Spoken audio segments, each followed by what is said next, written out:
I'm Dr. Jaime Module. Welcome to Module 1, Vision of Self. In the course, if you want to fly higher, you must be lighter. I think of victimhood, this first part of this course, as often mourning the past, where when people get in touch with their suffering, especially if it relates to sexual abuse, but other kinds of hardship, that we can really focus on what could have been, what should have been. And I call it the there and then kind of living, as opposed to the next stage, which might be here and then, mourning the present, which is different from being in the here and now, being more present to ourselves and to others, and being able to then create or co-create the lives that we wish to have. There are a lot of movies that ask the first question that drives part one, and this module, in fact, and that is, who are you?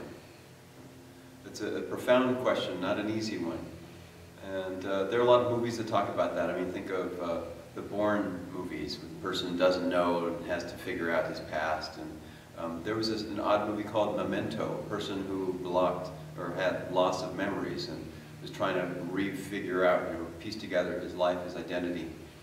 Certainly movies like, Harry Potter, Star Wars, where the main character, other people see that person as more than they think they are, and then in fact they become, because of their woundedness, because of their loss, they become heroic. Certainly the story of Jesus and Buddha, that developing sense of who we are. Are we just human beings, or are we spiritual beings having a human experience? So this is a critical, foundational question, and so we begin with that. Who we are, who we think we are. And, my tie is a Dali tie. It may give us the impression that we don't really know what we're looking at. And for ourselves, for victims, people who experience trauma and abuse, we have a lot of confusion often of who really we are, because we paid so much attention to what others have told us, or how we've been treated and what we've internalized. And so I want to start off by saying that there's more to us than meets the eye. We're more than we think we are.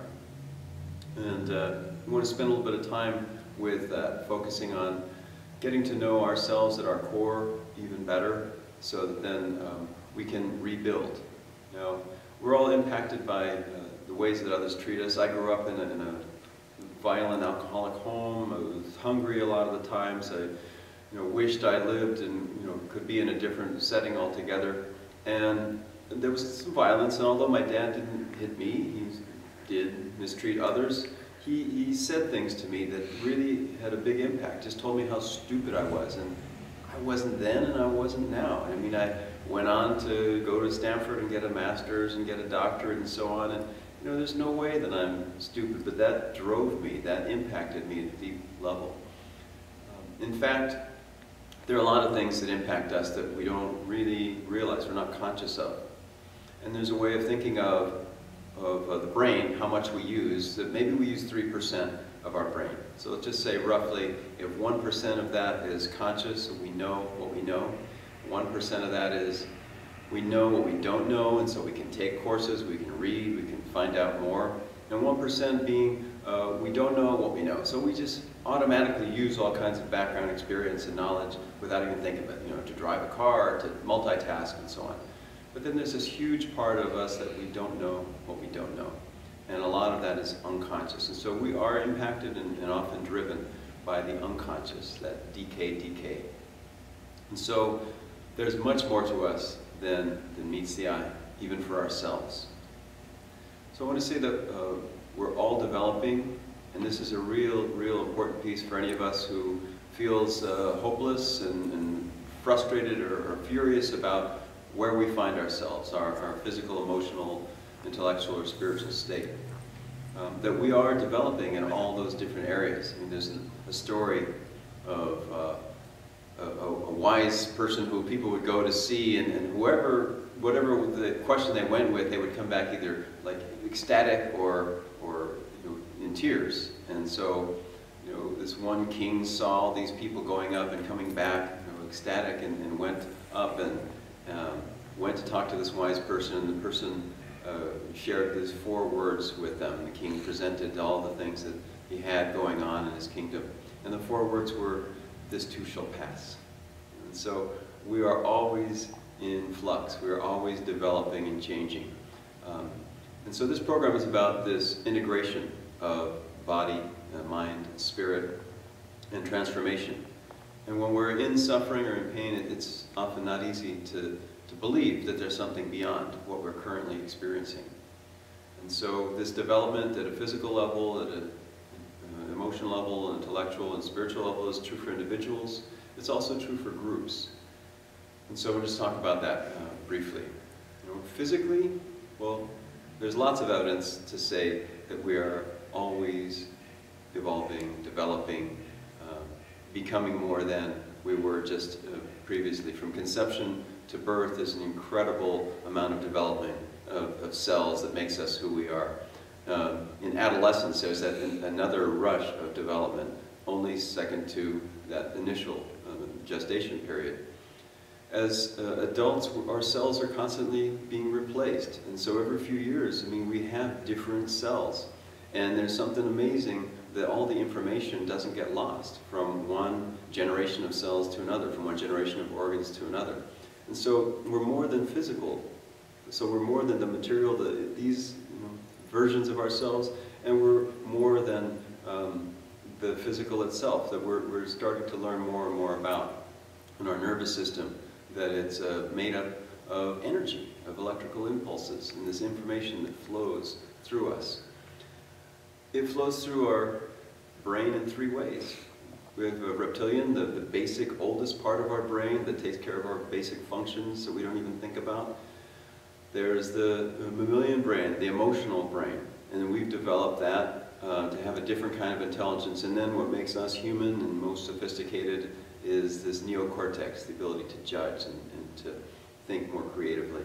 So these have taken generations, so many years to develop, and so physically we have that evidence in us. We are walking examples that we're always developing. Emotionally, there's a whole field of study about how people develop, and even there's moral stages of development. So we think about things and respond to things and take responsibility for things differently as children, as adolescents, as adults. Spiritually, now there's a beautiful statement that someone made, a monk, I forget his name, in the documentary called One. And these people go out to search high and low, the average person and theologians and philosophers to find out who they think God is and what's the purpose of life and spirituality. And this monk says at the end, first we discover there's another. Then we try to become the other. Then we realize there is no other. And just as we develop physically, just as we develop intellectually, emotionally, we develop spiritually in our consciousness. And so even though we may feel like we have no hope, we have no sense that there's purpose beyond our current experience, we can certainly know more. And so I'm pointing out that there is more. We may feel distorted, we may not be sure who we really are. And this is an important first stage, a foundational question that will help us to rebuild and transform. Now, this development happens at an individual level, it happens in groups in society as well. So as the civilization, we've evolved from different ways of being organized, to different ways of thinking of government, to think of ways of thinking of God. Just as children have started with kind of a magical thinking, that kids have magical powers and so on. It's great to have this imagination to really believe it, and then to discover that maybe they don't have magical power, but someone else has more power, an adult. And so we shift from magical to mythical kind of thinking. And we can think of religion having developed to try to make sense of this incredible life experience. At first, maybe thinking of magic. Religion is magic, and then religion as myth, and archetypes and superheroes, and we as a people have developed as well. So now we're thinking more democratically. We're thinking in terms of religion and spirituality, how individuals are finding meaning and defining for themselves what is meaningful, what is spiritual.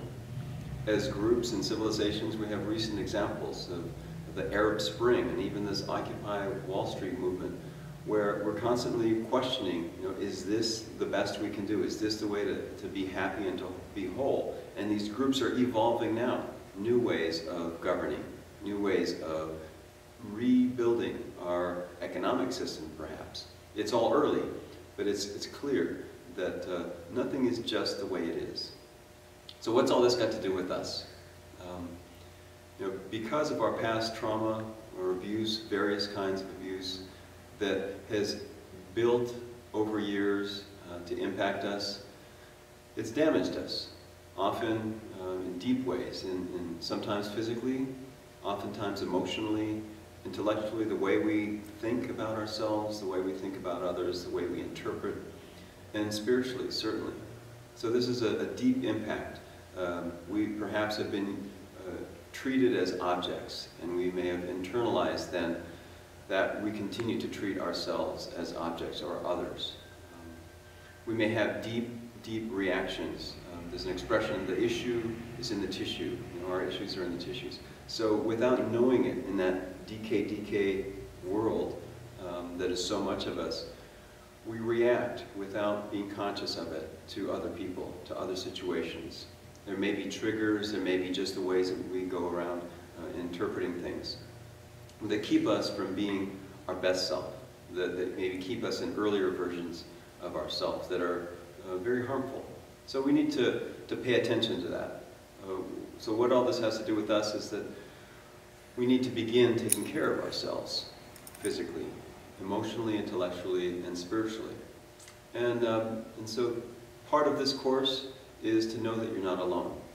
It's an important starting point to recognize that these different things that have happened and that have impacted you in such difficult ways, powerful ways, are not your fault, and are not something even necessarily personal. There's something that it wasn't something you necessarily did or deserved or attracted. And so as we start to take care of ourselves, we start to learn that there's much more available for us.